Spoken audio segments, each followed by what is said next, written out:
One Piece. One Piece? One Piece. We all know about One Piece. It needs no introduction. But my dad watches my videos, so... One Piece is a manga which began serialization in the Weekly Shonen Jump in 1997.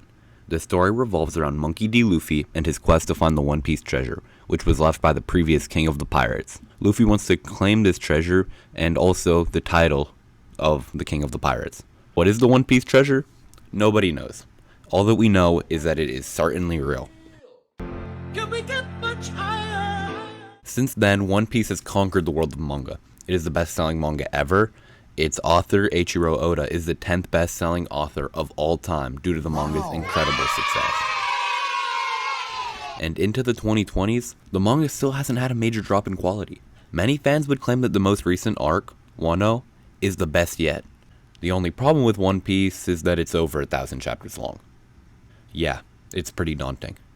Rather than improving myself, working out, or doing anything of value during COVID lockdowns, I began One Piece.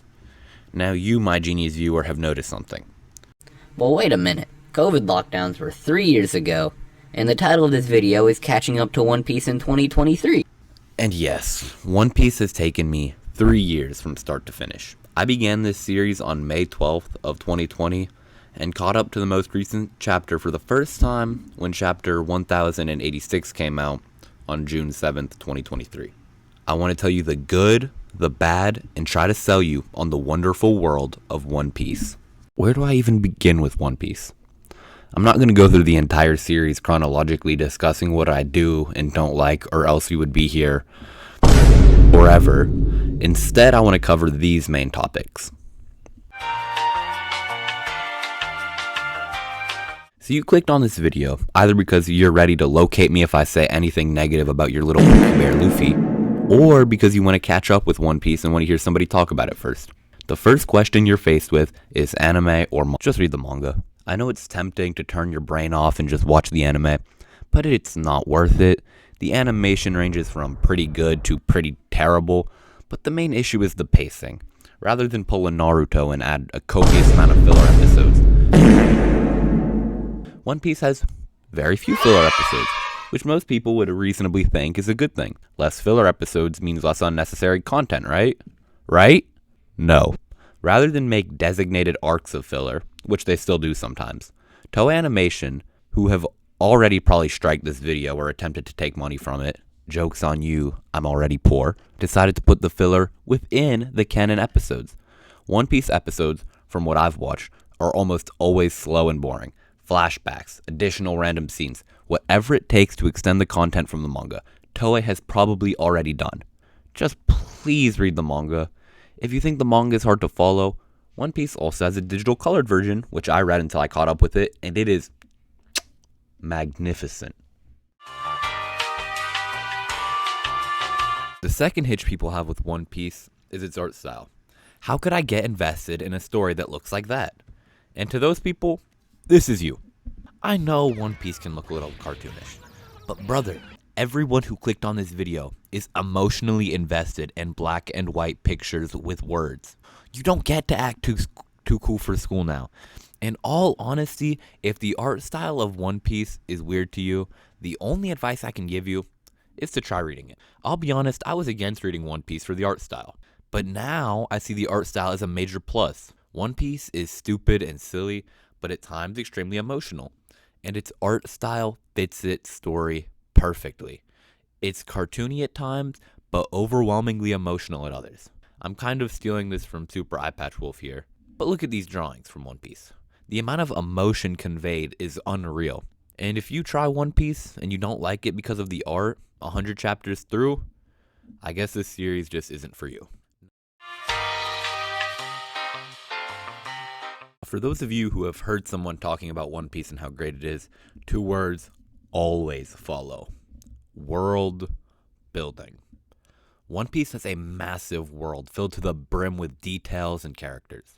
There are cold islands, hot islands, desert islands, and each one of these islands, no matter how insane, have within the world realistic ways of life. In a world ravaged by pirates, the residents of Big Mom's Island give a portion of their lifespan as tax to extend Big Mom's life and keep her powerful. On the island of Zo, the minks, sentient creatures that are very animal-like, split the entire day in half so that the leaders of each tribe don't come into conflict. On the island of Alabasta, they use super spot-billed ducks to travel around the sand. These are all random details, but each and every one of One Piece's island has enormous care put into it. I'm once again taking a point from this wonderful YouTuber, but you can get lost in One Piece's extensive fan wiki, where hundreds of paragraphs detail every minute part of this world. When you read One Piece, you never feel like you've entered a generic fantasy world, or some slight deviation from our world. You feel as if you are within the world of One Piece, and it is awesome. This point kind of goes with the last one, but when you read One Piece, Oda's insane dedication is immediately clear. For example, the SBS, which translates to Q&A. With each release of a volume of One Piece, we are graced with a new SBS. This is where Oda answers his dedicated fans' questions. And while nothing necessary to understand the story of One Piece is disclosed here, it is a treat to read these. For example, Raizo, the shinobi, clearly has some sort of conflict with this dude, Fukurokuju. Most authors would just chalk this up to they don't like each other because something happened. Not Oda. When asked why Raizo and Kuju dislike each other, we are given the story of how Raizo refused this man's sister, who has now died, which caused an irreparable rift between the old friends. This kind of detail is cool on its own, but this happens at least 3 times that I can immediately think of, and I'm a super casual fan. These characters that I can't even name have extended histories which only play out within Oda's mind, or in these particular cases in the SBS. The more you read One Piece, the more you feel that the entire mind of its author is filled to the brim with this series about pirates, and details which don't appear in the manga, let alone affect the main narrative. Again, he thinks about all of them.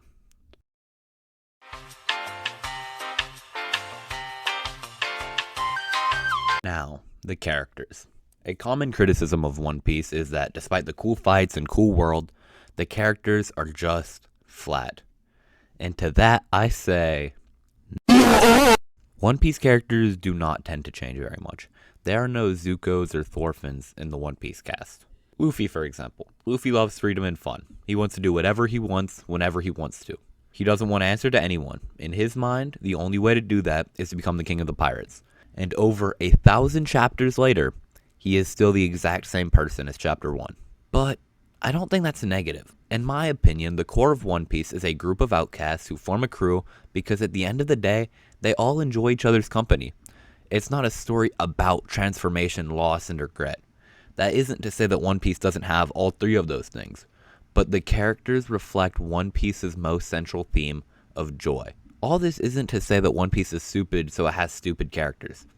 The characters in One Piece tend to be static, but these characters are excellently developed. Despite loving freedom, whenever Luffy promises something, he means it.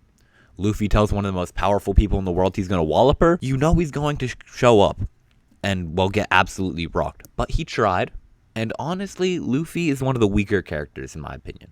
I think he's the perfect protagonist for this series, don't get me wrong. I like Luffy, but he isn't my favorite. But you know who is my favorite? Zoro and Doflamingo and Sanji, but not Jinbei. Screw Jinbei. I hate Jinbei.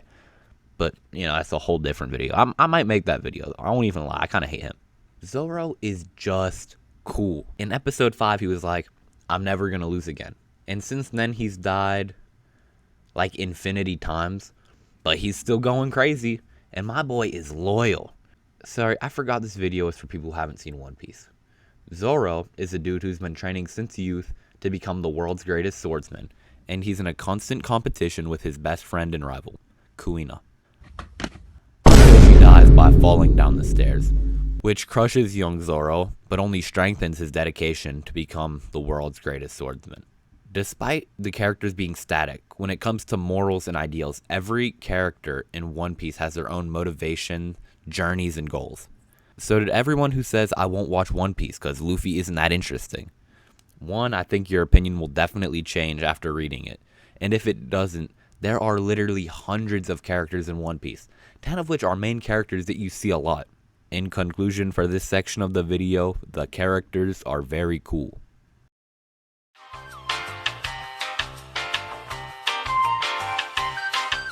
As I stated earlier, I began One Piece in COVID lockdowns and read 50 chapters a day for a while. And the beginning of One Piece is alright. It takes place in possibly the least eventful corner of this world, East Blue, where Dawn Island native Luffy makes his way for the Grand Line, a section of the world running across the equator that has all the important pirates, and where the One Piece treasure is hidden. The beginning arc before the Grand Line is cool enough in that it held my attention with some standout cool moments like Sanji and Zoro's backstories, but all in all the first arc can be a little boring. But everything hits a whole new level once Luffy and the gang enter the Grand Line. I said I wouldn't go over each arc, but lightning round. Whiskey Peak arc, one of the shortest arcs in all of One Piece. Zoro is cool, so I'm cool with it. Little Garden arc, kind of slow. This is the arc I switched to the color version. Cool, but no standout epic moments for me. Drum Island arc. We get Chopper, some solid emotional moments, and this is where we get this iconic image. So, W arc. Alabasta arc. W arc, crocodile fight, cool Usopp moment. I haven't mentioned Usopp yet.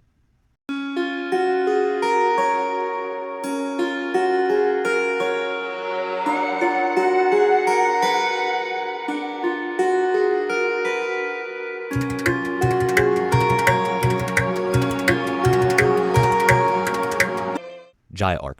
A lot of important characters are introduced, and Luffy punches a dude. This arc is just set up for the next one. Skypiea. Pretty long, not my favorite, but it's alright. This is where this image originates, so 7 out of 10 arc. Water 7. Cool arc. Love Usopp and Luffy's conflict here. Also has one of Luffy's most epic fights up to this point. Enies Lobby, between this arc and Water 7, I really started to love this series. Has one of the best emotional moments up to this point. Also opens up a lot of lore. Thriller Bark. Alright. Forgettable, except for Brook's introduction. A lot of little arcs in the War Saga. These arcs are all really cool. Impelled Down is especially cool, and so is the War. And this is the arc where the One Piece becomes very real. Also, after this we get a time skip and big upgrades. Then Fishman Island arc, which is alright, but isn't anything special.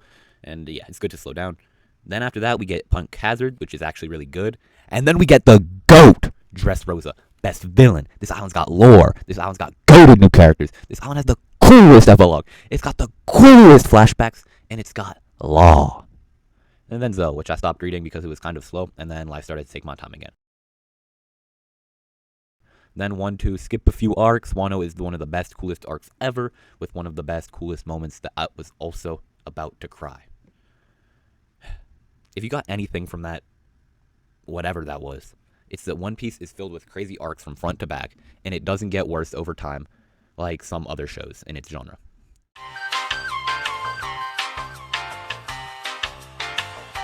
Because it's one of the largest comic books ever written, One Piece has an insanely dedicated fan base. And after catching up to the manga, you get to participate and understand the extensive discussions about every detail in every chapter. One Piece fans are an entire culture with inside jokes, conflicts, and agendas. As someone who watched the series with a 3-year break in the middle, there are so many small details and characters about the first arcs that I just assumed were unimportant. But like the author itself, the One Piece fans never forget small details. Even if they only have a minor payoff, 20 years later, One Piece fans don't forget. Reading discussion threads and fans' opinions makes One Piece dropping each week feel like an event. One Piece just has one of the best fan bases. Like and subscribe. Now, the conclusion. One Piece is just really awesome. It is the definitive adventure comic book. It has a world on par with anything else released in the past 20 years. Its characters stand the test of time, still feeling fun to follow 20 years later. It is a cartoony, sometimes stupid comic book that has kept people, and if you give it a shot, it will keep you engaged for years. After reading 1,000 chapters of One Piece, I am ready for the next 1,000. Alrighty, the video is over finally. I've been editing this video for a few weeks. Thank you so much for watching. I mean, like, it actually does mean quite a bit that some people, like, watch these videos. You could watch one of my other videos, too. I really like, the good one. Please don't watch my first 3 videos, but, if you want to watch me embarrass myself, click this one on the right. Just relax. Oh wait, quote of the day, use your time wisely. Get off of YouTube, except for if you're watching my videos. That's all. Bye.